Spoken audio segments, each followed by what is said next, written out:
I think the good thing for you is the market's big because a lot of people don't have the balance there. They're going one way or the other.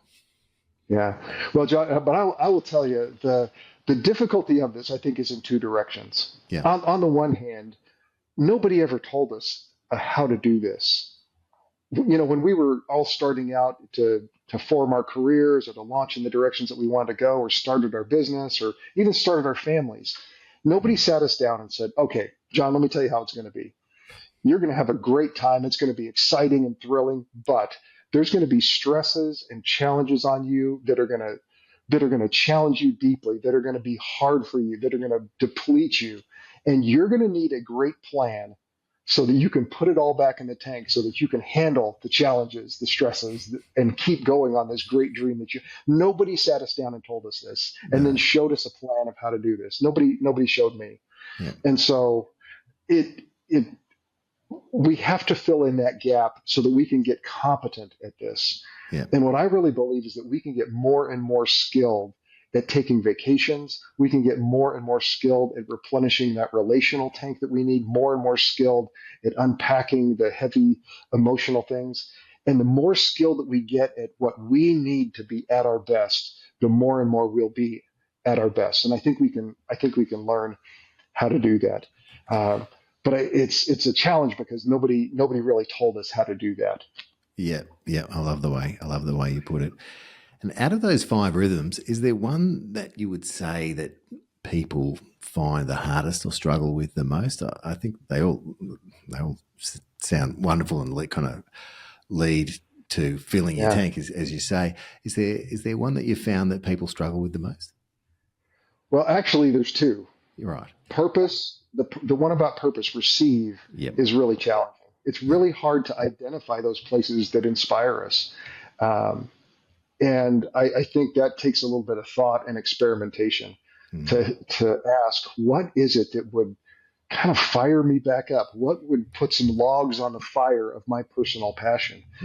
Is it a conference that I might go to? Maybe time with a mentor would help me with that. If there's some mentor that would be great to spend time with. Podcasts, there are a lot of podcasts. That's fantastic. And I think it's fantastic for this reason. I think we got to find the ones that resonate deeply with us. Yeah. And so, taking the time to find just the right podcast to listen to, the right books to read. I know this great one by this host in Melbourne, Australia, that might be worth recommending. Absolutely. And that's why, John, I think you were doing such important work because it does become that place where people, like you say in the title of your podcast, can rise and thrive. Definitely. And people need that to fill this function. Again, purpose is the air we breathe. It really is.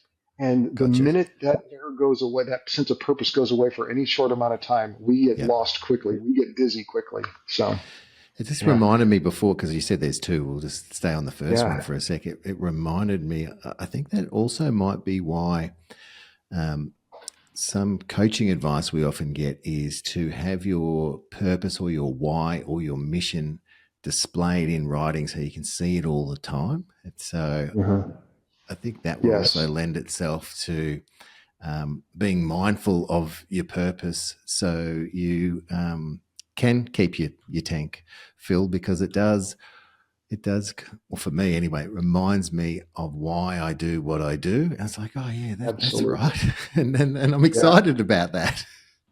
Absolutely. And I think there's some questions that we can ask ourselves on a regular basis to let ourselves rediscover our why. Questions like, I heard one guy ask this question, I think is a fantastic question. What breaks your heart?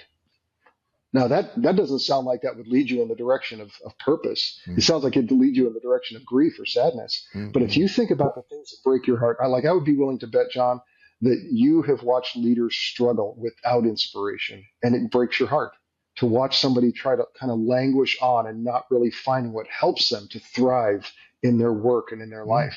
Well, that broken heart that you have can create a sense of purpose and a sense of mission, and asking that question, what really does break my heart? and letting yourself rediscover can help you. Asking a question like, what do I love?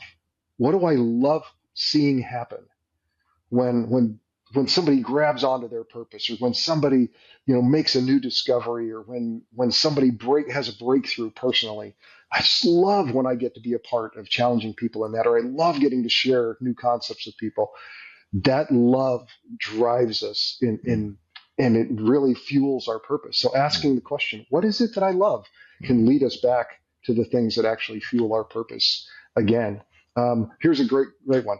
What gives you energy when you give energy to it? Love We've that all one. done this, Yeah. where you stumble upon something that you went, wow, that was fantastic. That exhilarated me.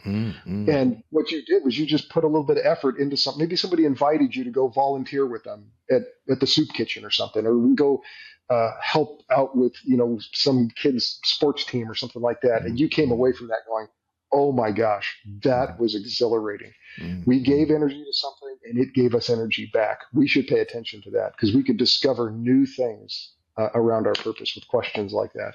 Mitch, I love that. And I'd encourage, if you're listening right now, to ask yourself or think about that exact question. So it was, Mitch, wasn't it? What did you give energy to that gave you energy? Absolutely. Right. Absolutely. I know what that is for me. It's really easy. It's when I'm on stage doing public speaking, or speaking Yeah. gigs at conferences. I put so much energy into it because I want the people to get so much out of it, and when they do, it's a wonderful Yeah. feeling. Yeah, absolutely. And that just is because that's who you are. That's what you were made to do, and you feel the goodness of that. Yeah. Absolutely. Right. So that was the first one we were saying that Yes. can be a struggle or the hardest one. What's That's the other right. one? The other one really is a tie between rest and release. And I Yep. know that's cheating a little bit because of your question, but it's very hard for people to shut it off these Yeah. days. Yep. We are in a always on society. Oh yeah. And I mean, you think about, when is the last time you turned your phone off? We are always on.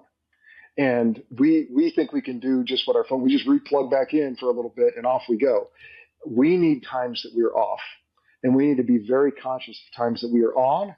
And I'm, again, a big advocate of, men, when you're on, you should be on. You should be bringing your best. You should be at the top of your game. Mm. But when you're off, you should be off, not just out here, but in here. And this is the hardest place to shut it off. It's why people can't sleep at night, is because they can't shut this off. Mm. Mm. And the reason that we are like that is because this little device right here Yeah. has little buttons on it and little flashing lights that come up and tell us that we need to be on.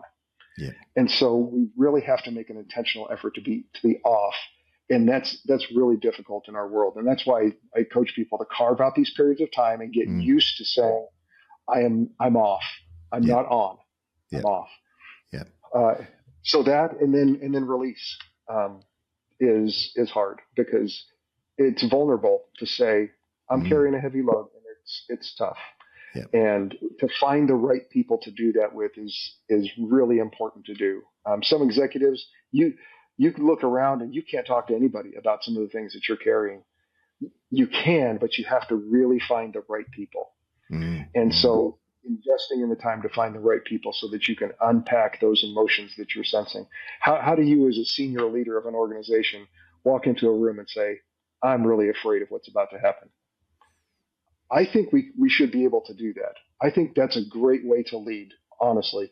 But I do think we need to unpack and process that with somebody before we walk into the boardroom and say, hey, everybody, I'm really terrified.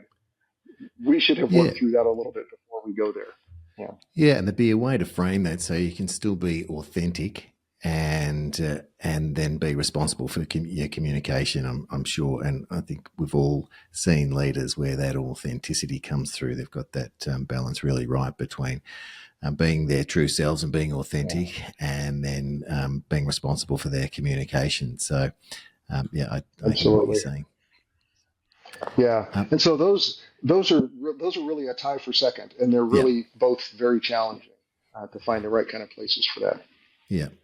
Well, thanks for explaining that. Remember, Rise and Thrive listeners, that those 5 rhythms are out of Mitch's book, Running on Full. And so you can get that on Amazon. You can see and get in contact with Mitch through his website, refillcoaching.com. And of course, all this will be in the show notes, but I know sometimes it's just hard to scroll that little bit further to get into the show notes. So it's easy to remember in your case, Mitch, just refillcoaching.com. You also highlight destructive mindsets. Now, that's not a term that I've heard before, so I wanted to ask you about it. So, destructive mindsets like toxic responsibility, let me get this right, compulsive achievement, and hyper urgency. So, I'm really interested in these destructive mindsets that you mentioned. Yeah. Oftentimes we think that all I need to solve a problem is just to reach for the right tool. Yeah. Get a good Excel spreadsheet or get the right tool that I can fix anything. Mm. But you're right. There's these mindsets that really get in our own way, and it's challenging to dig those out. But here's what I have found. Typically, these destructive mindsets are simply the overuse of our best qualities. So, for instance, you mentioned toxic responsibility. Mm. Who would ever encourage somebody to be less responsible? Yeah. I raised 3 boys in Las Vegas. The last thing I would ever tell them is, guys, go out there and be less responsible. That's a recipe for disaster in a city Yeah. like in many cities, but certainly in a city like Las Vegas. Yeah. So you can't be less responsible, Yeah. but you can certainly be too responsible and toxically responsible.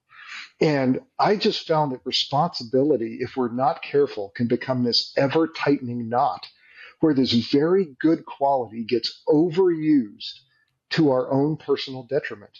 Mm-hmm. And I heard a guy say one time, he said, an unguarded strength is a double weakness. So, whereas responsibility or achievement or improvement or urgency are fantastic qualities to have, nobody would hire somebody who doesn't have an appropriate sense of urgency. You just hired a slacker if you hired somebody that doesn't have an appropriate sense of urgency. But when we start overusing those qualities to our own detriment, that's when those mindsets start telling us we're doing the right thing and I got to keep doing it or else. And that's when they become toxic and chronic and compulsive. Not when I start being responsible or start being an achiever or an improver, it's when I can't stop so that I can rest. And it will get in the way of us doing the things that we need to do. In fact, I say it like this: those kinds of qualities, the toxic responsibility, the chronic improvement, which is just perfectionism, the compulsive achievement, hey, look, another mountain to climb, the hyper urgent, everything's got to be done today. In fact, right now, those kinds of qualities will become the voices in your head that talk you out of doing things that you should be talking yourself into. They will talk you out of getting the rest that you need. It will talk you out of ever sharpening up your purpose or having some fun or getting with friends and relating to them. Those things will talk you out of these things if you're not careful. Yeah.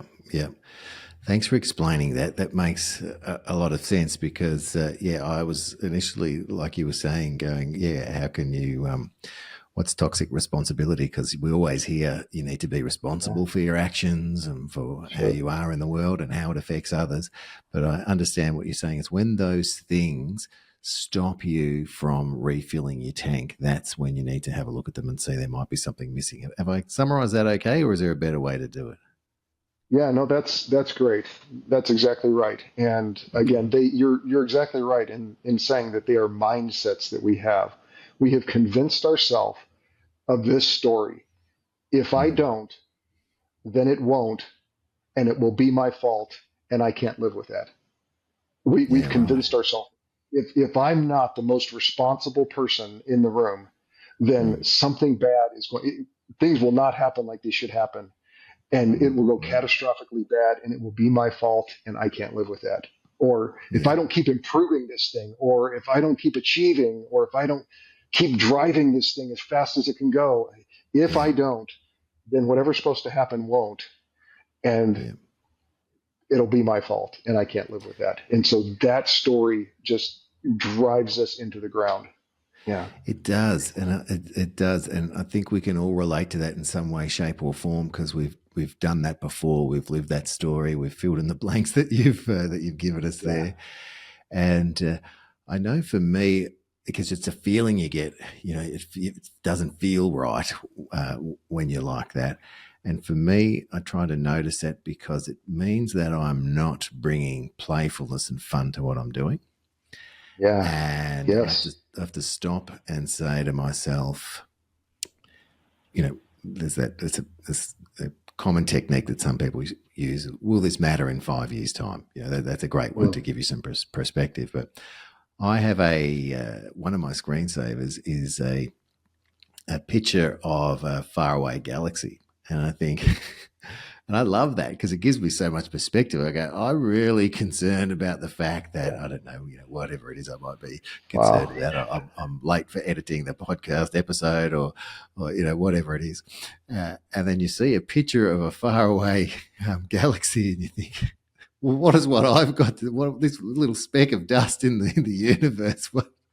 What is that really that significant?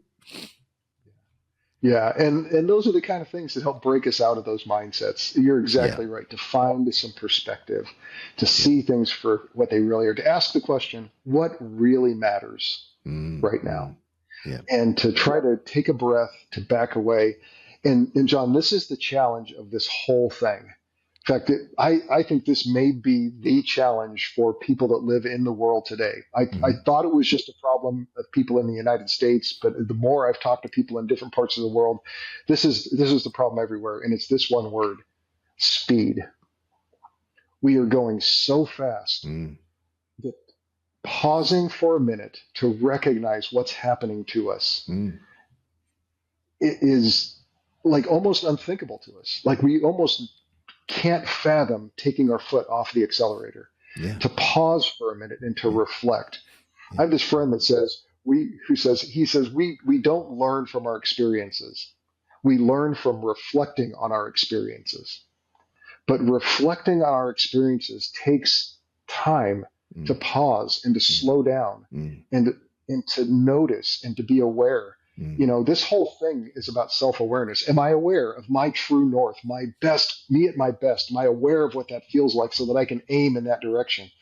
Am I aware of my early warning signs so that I can go, oh, I should probably pause and do something about mm, these early mm, warning signs right now? mm, Am I mm, aware of the kind of stress that I experience so that I can build a plan of rest and release and receive and all these things so that mm, I can be at my best? Am I mm, aware of mm, what helps me to feel rested? Am I aware of the people I need to talk to so that I can unpack? It's all about our awareness, but mm, awareness never happens at speed.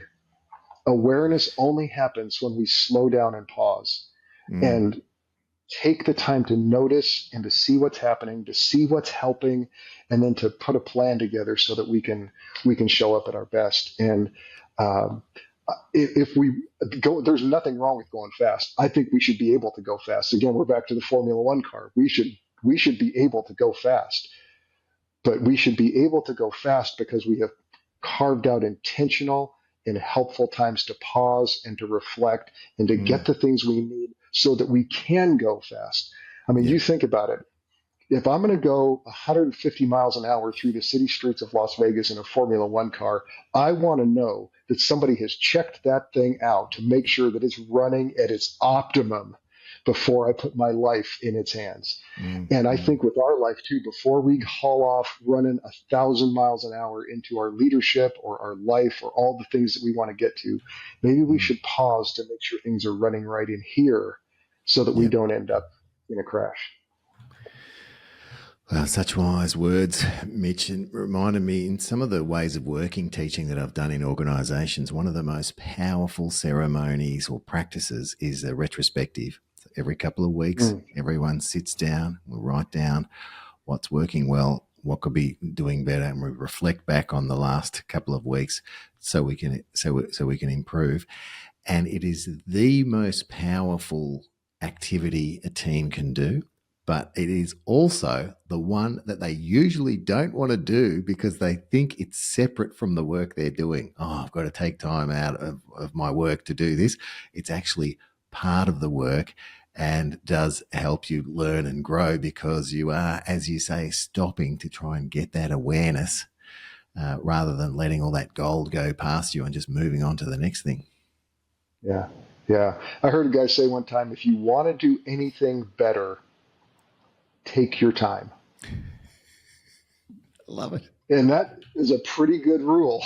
Yeah. Yeah. That's a pretty good rule. And I think if we want to get better at our own personal replenishment, I think we have to pause and just slow down a bit so that we can get what we need, so that we can actually go faster later.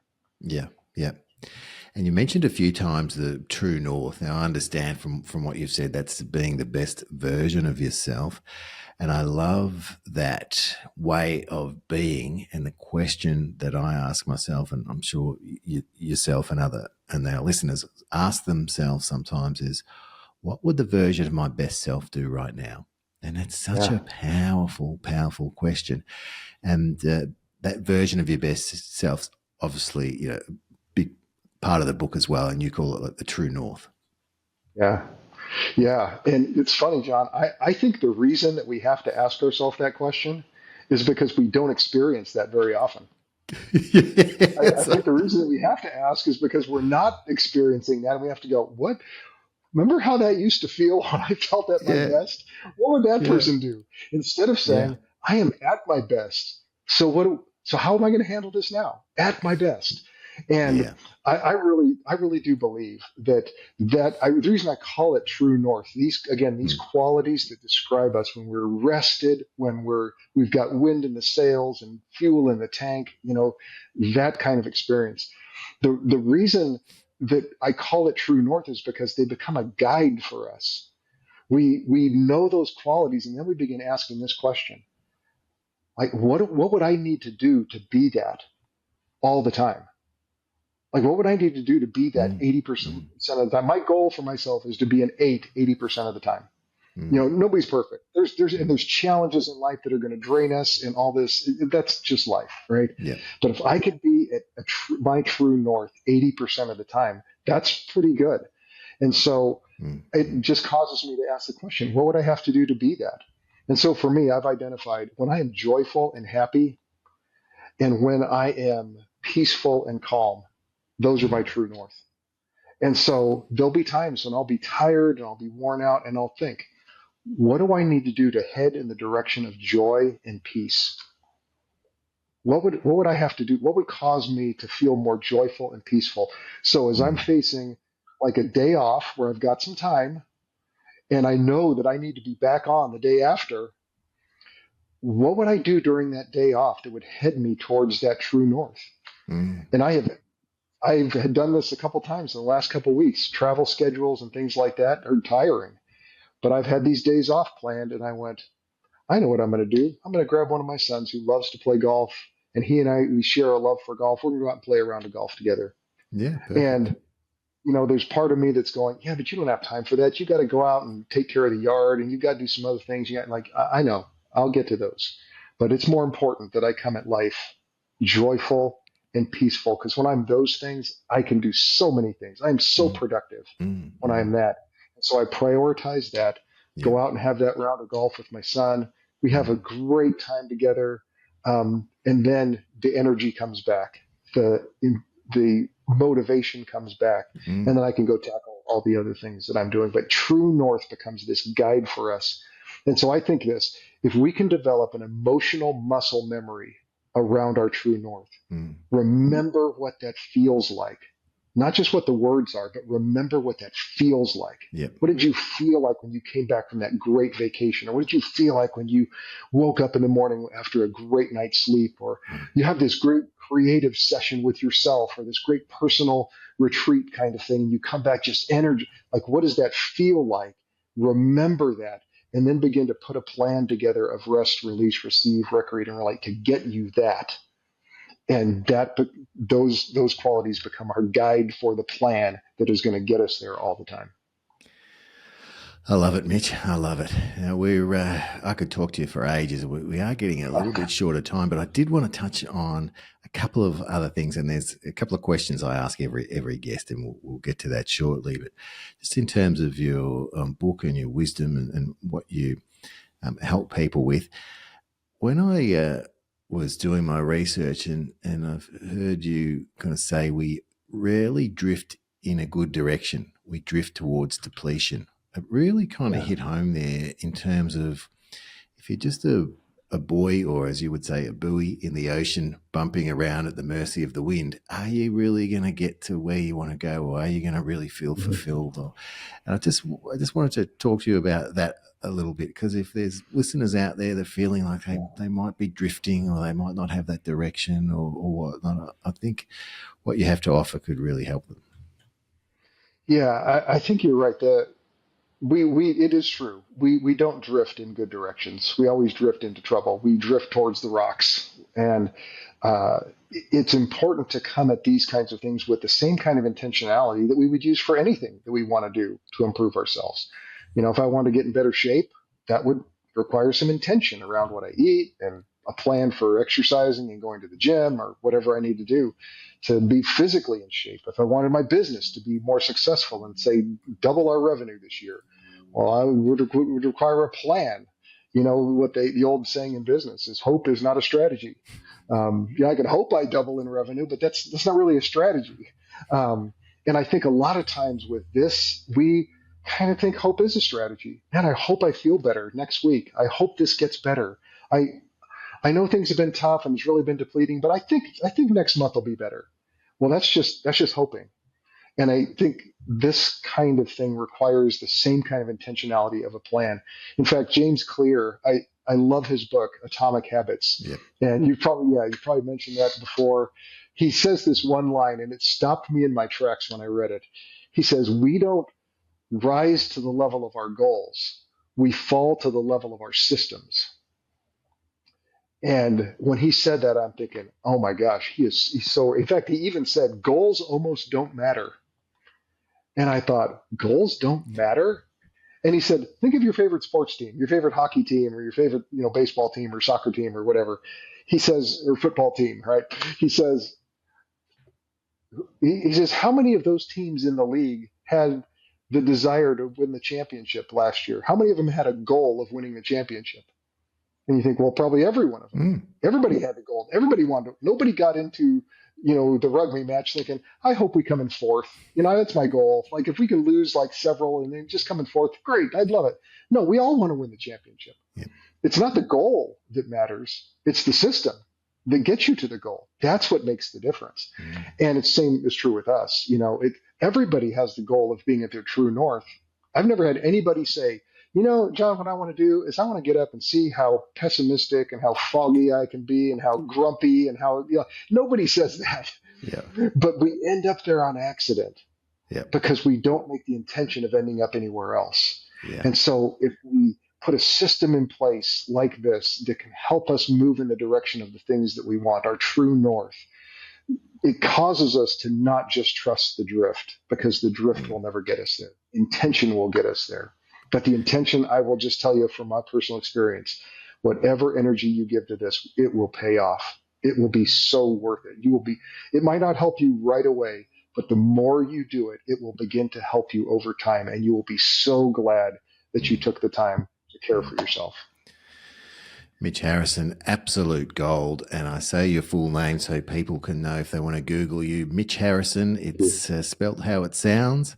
You can get a hold of Mitch on refillcoaching.com and you can grab his book, Running on Full, and you can hear from Mitch how he can help us run on full. The full title is Running on Full, A Plan to Beat Burnout and Replenish Your Inner Tank. Love the title. It's just been an absolute pleasure having you on the show. Now, I ask these next two questions of all of my guests, and I'd like to ask of you, Mitch. This show is called Rise and Thrive Conversations for Greatness, and I'd love to know what greatness means for you. Man, for me, it's being my true north.